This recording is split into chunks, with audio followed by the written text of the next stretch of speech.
1월 22일 토요일 아침입니다. 오늘은 사무엘상 2장 22절부터 26절 이야기를 보겠습니다. 엘리가 매우 늙었더니 그의 아들들이 온 이스라엘에게 행한 모든 일과 회막문에서 수종드는 여인들과 동침하였음을 듣고 그들에게 이르되 너희가 어찌하여 이런 일을 하느냐? 내가 너희의 악행을 이 모든 백성에게서 듣노라. 내 아들들아 그리하지 말라. 내게 들리는 소문이 좋지 아니하니라. 너희가 여호와의 백성으로 범죄하게 하는도다. 사람이 사람에게 범죄하면 하나님이 심판하시려니와 만일 사람이 여호와께 범죄하면 누가 그를 위하여 간구하겠느냐 하되 그들이 자기 아버지의 말을 듣지 아니하였으니 이는 여호와께서 그들을 죽이기로 뜻하셨음이더라. 아이 사무엘이 점점 자라매 여호와와 사람들에게 은총을 더욱 받더라. 자, 오늘 주신 말씀 읽으면서도 느끼겠죠? 엘리 가정의 불행이 드디어 이렇게 비극으로 확장되는 모습입니다. 이미 우리가 사무엘상 2장 12절 앞에서 봤죠. 엘리의 아들들을 뭐라고 얘기했습니까? 불량자다 이렇게 표현해요. 엘리는 제사장이에요. 지금 하나님의 성전에서 한 생애를 전적으로 섬기는 그런 제사장임에도 불구하고 그의 아들들은 그렇지 못했다는 거죠. 못한 정도가 아니라 아주 폐악자죠. 이 참 어려운 일이에요. 자식이라는 게 참 어려운 일이에요. 부모들은 다 알 겁니다. 이 자식하고 골프는 마음대로 안 된다는 농담 아닌 농담이 있을 정도죠. 이게 오늘날 이 목회자의 자녀들, 이 참 옛날 요새는 그래도 그런 얘기 별로 안 들리는 것 같아요. 옛날 분들은 참 이 얘기가 많았어요. 목회자들은 참 열심히 하는데 정말 교회를 위해서 충성을 다하는데 자녀들은 엉망인 경우가 많다. 왜 그랬을까? 함부로 쉽게 얘기하기 어려운 얘기지만 근본적으로는 그 신앙과 경건을 본받지 못했다는 데 있죠. 가정을 돌보지 못하는 거죠. 함부로 얘기하기는 쉽지 않습니다. 그러니까 오늘 본문에서 그 원인을 한번 살펴보자 하는 거죠. 그 원인, 이유가 뭘까? 본문에 따르면 한 가지 이유를 찾아볼 수 있는데 그것은 이유는 자녀들에게 있기보다는 아버지 엘리에게 있었다는 것이죠. 엘리 자신의 어느 부분에서 잘못되었다. 그게 뭐겠어요? 먼저 근본적으로 잘못된 것은 그가 가지고 있던 성품이겠죠. 그가 보여줬던 행동이겠죠. 그게 이런 열매를 자식에게 맺게 된 거죠. 물론 엘리 자신이 크게 범죄한 건 아니죠. 그러나 제사장의 마음속에 범죄할 수 있는 잘못된 요소, 원인이 있을 수 있다는 거죠. 이걸 생각해 보자 하는 거예요. 굳이 따지자면. 이런 거예요. 나는 몰라. 나는 그런 행동 안 했어. 그러나 내 성품 속에, 내 생활 속에, 내 신앙성에 잘못된 것이 있어서 이것이 자녀에 대해 가서 열매를 맺게 되는 그런 상황이에요. 이게 참 안타깝고 두렵기까지 하는 거죠. 그 나무는 열매를 보고 안다고 하지 않습니까? 우리가 이걸 깊이 생각해야 돼요. 꼭 이 목회자의 자녀의 가정만 얘기하는 게 모든 가정, 모든 자녀에 해당되는 얘기죠. 그러니까 우리는 엘리가 아무리 잘했다 그래도 자기 자식이 이런 행동을 했기 때문에 부족함이 없다고 도망칠 수 없다는 거예요. 그의 마음속에, 그의 경건의 행위 속에 죄가 있었다. 그것이 자녀들에게 결국 열매 맺게 되었다 하는 것이죠.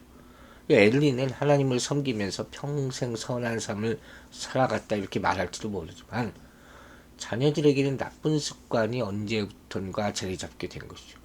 관습이라는 말 우리가 이미 배웠잖아요. 한 번 되어진 일이 아니에요.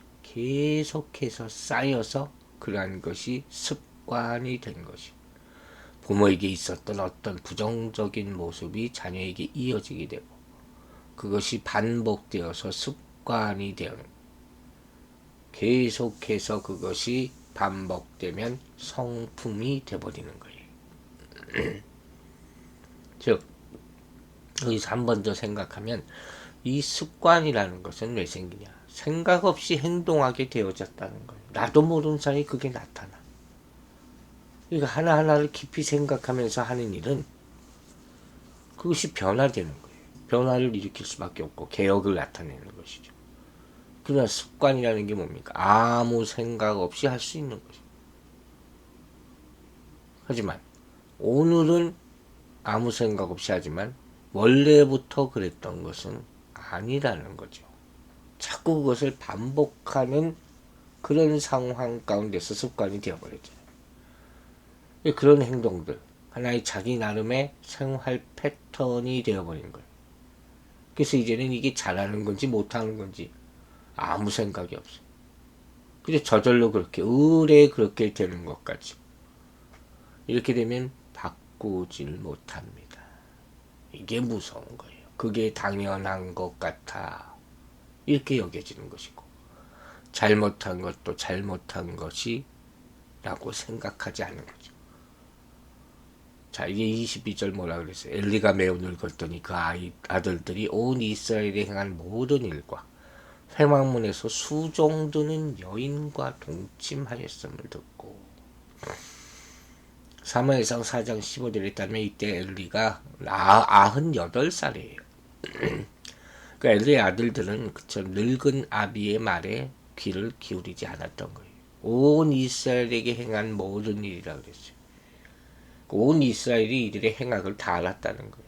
여호와의 제사를 멸시해 자기 마음대로 재물을 취한 죄악을 가리키는 것이죠.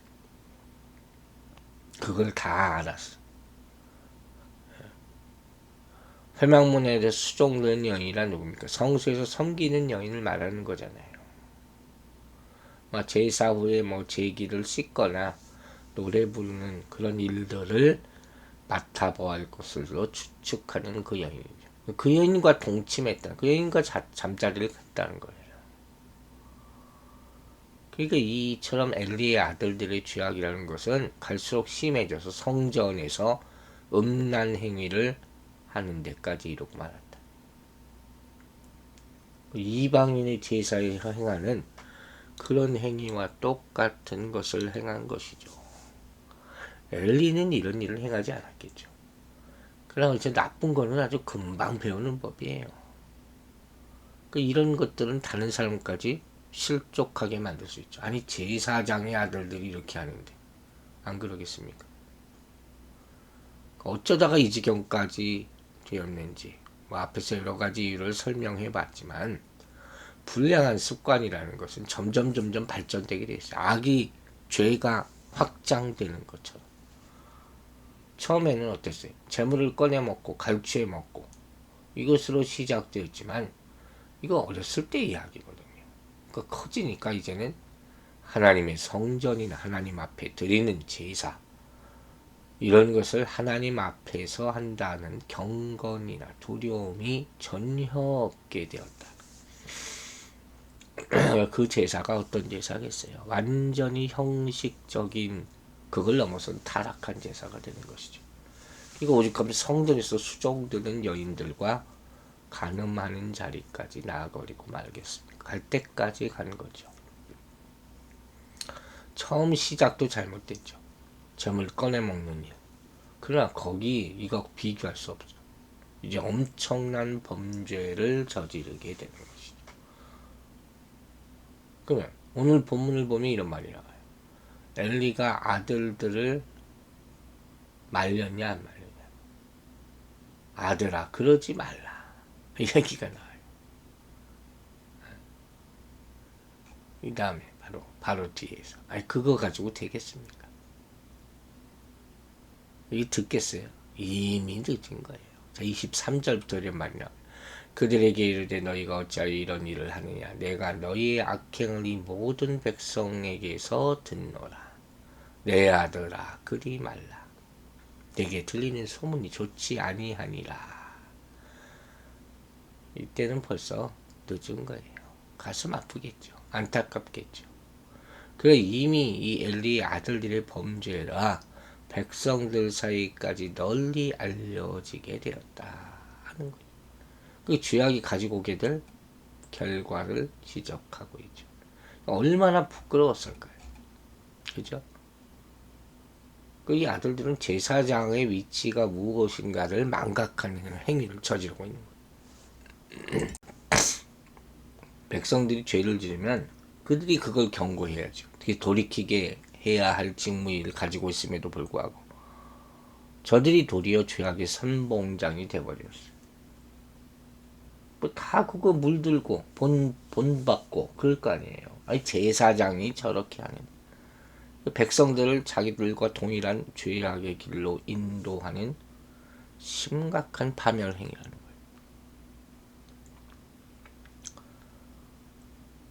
사람이 사람에게 범죄하면 하나님이 판결하시려니와 사람이 하나님께 범죄하면 누가 위하여 간구하겠느냐. 참 가슴 아픈 말씀이 25절이 나오죠.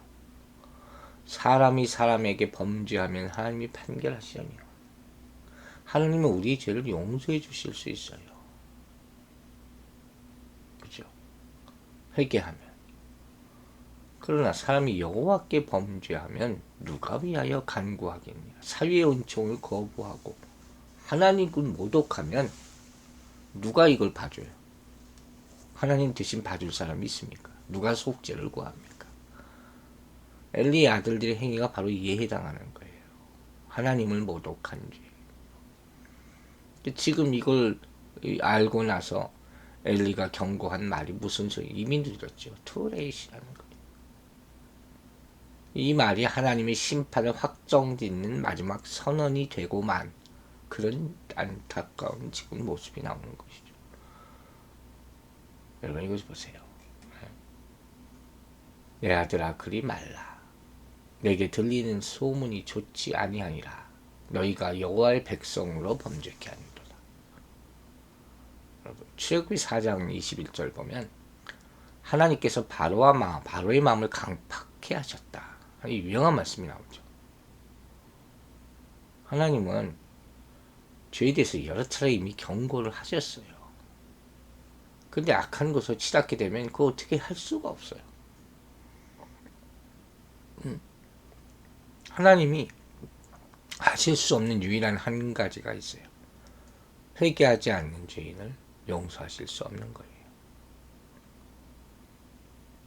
그들의 마음을 강팍해 했다는 것은 그들이 범죄로 말미암아 죽음의 길로 가는 것을 그냥 버신 거예요. 놔두신 거예요. 하나님이 그들을 범죄하도록 만드신 것이 아니죠. 성령으로 말미암아 회개되지 않으면 모두 이렇게 죽음을 받게 될 수밖에 없는 것이죠. 특별히 오늘 이 본문은 이 문제에 대해서 신학적으로 중요한 해석을 내리는 것입니다. 여호와께서 그들을 죽이기로 뜻하셨습니다. 하나님이 판결하셨어요. 현재적 심판을 얘기하는 거예요. 한계를 넘었다. 도를 넘었다. 하는 거죠. 그럼 이미 심판이 떨어진 거예요. 아직 육신의 생명은 죽지 않았을지 모르지만 얼마 있다 죽는 거죠. 이런 사람은 회개에 이를 수가 없게 되는 것입니다. 성경 전체에서 신학적으로 굉장히 중요한 말씀입니다. 강팍해야 한다는 거예요. 강팍해야 된다는 게 이렇게 무서운 거예요. 현재적 심판을 말하는 거예요. 들을 수 있을 때 듣고 깨닫고 돌이켜야 돼요. 계속 외쳤어요. 권고하고 경고하고 경계하고 끝까지 듣지 않을 때는 한계가 있는 것이죠. 그걸 은혜의 한계라 그래요. 은혜에도 한계가 있습니다. 누구나 다 하늘에 떠있는 구름처럼 편만하게 은혜를 받을 수 있죠. 그러나 때가 있어요. 그 한계를 넘어서는 순간 이제는 회개도 못해요. 그걸 알아야 돼요. 이제 구제불능이다는 거예요. 아직은 살아있고 아직 행동하고 있죠. 기회가 있는 것처럼 보이죠. 하지만 강팍해 되었다. 참 단어도 강팍해 강팍 이런 단어가 어디 있겠어요. 회개할 능력, 회개할 마음을 갖지 못하게 되는 거. 자기 마음대로 자기가 어떻게 돌리지 못해요. 계속 끌려가게 되니까. 이게 하나님의 심판이라는 것입니다. 내버려 두신다. 그래서 회개는 은혜요. 회개할 수 없는 강팍함은 하나님의 심판이라 하는 사실 잊지 말아야 됩니다. 그래서 우리는 강팍함을 그렇게 됨을 면해야 한다는 말이에요. 강팍하게 되기 전에 이런 굳은 마음, 완악한 마음이 되기 전에 회개해야 할 것입니다. 마지막 26절 보세요. 아이 사무엘이 점점 자라매 여호와 사람들에게 은총을 더욱 받더라.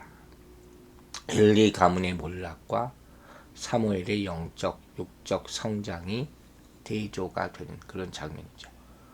이처럼 하나님께서 함께하는 사람은 사람들에게도 칭찬받습니다. 우리도 세상 사람들에게 본이 되어서 하나님께 영광이 돌려져야 돼요.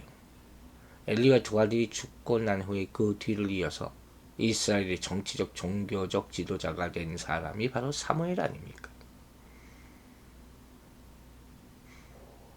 이처럼 레위 지파의 보잘것없는 인물 사무엘을 들어서 대제사장 엘리 가문을 대신하게 한 하나님의 역사는 무릇 하나님을 가까이 하며 순종하는 겸손한 자를 높이시고 교만한 자를 물리치신다는 성경의 진리를 보여주고 있는 장면이에요. 부디 강팍해지기 전에 돌이켜서 하나님의 축복에서 벗어나지 않게 되기를 주의 이름으로 축원합니다. 기도하겠습니다. 아버지 하나님, 오늘 말씀을 통해서 우리에게 큰 교훈을 주심을 감사드립니다. 믿음은 전통이 아닙니다. 현재적 믿음, 장래의 믿음이 중요합니다. 아버지가 내 조상이 무엇을 했다고 해서 그것이 나에게 또 내 자손에게 해당되는 것이 아닙니다. 우리가 항상 겸손으로 섬기기를 우습게 생각하지 말게 도와주시고 우리 자녀들에게 특별히 선한 것들을 보여주고 가르쳐서 우리의 연약한 작은 믿음이라도 끊기지 않게 하여 주시옵소서. 우리가 하는 행동과 언어가 다 그들에게 영향을 미침을 보고 알고 정말 조심도 조심하게 하여 주시고 우리보다 더 큰 믿음의 소유자들로 성장할 수 있도록 축복하여 주시옵소서. 은혜에서 벗어나면 은혜의 한계를 넘어서면 돌이키지 못함을 배웠습니다. 아버지, 이 얼마나 두려운 말씀입니까? 우리가 항상 은혜에 사는 것을 당연히 여기지 말지 하게 해주시고 항상 매일마다 새로운 마음으로 하나님 앞에 나아가서 축복을 누리게 하여 주시옵소서. 내일도 거룩한 주일을 맞습니다. 우리 추운 날씨 가운데 우리 성도들 눈동자와 같이 지켜주시고 아픈 사람 없도록 다들 건강한 육신으로 주님 앞에 나와 예배드릴 수 있도록 주의 성령이 함께 하여 주시옵소서. 감사드리며 예수 그리스도의 이름으로 기도했습니다.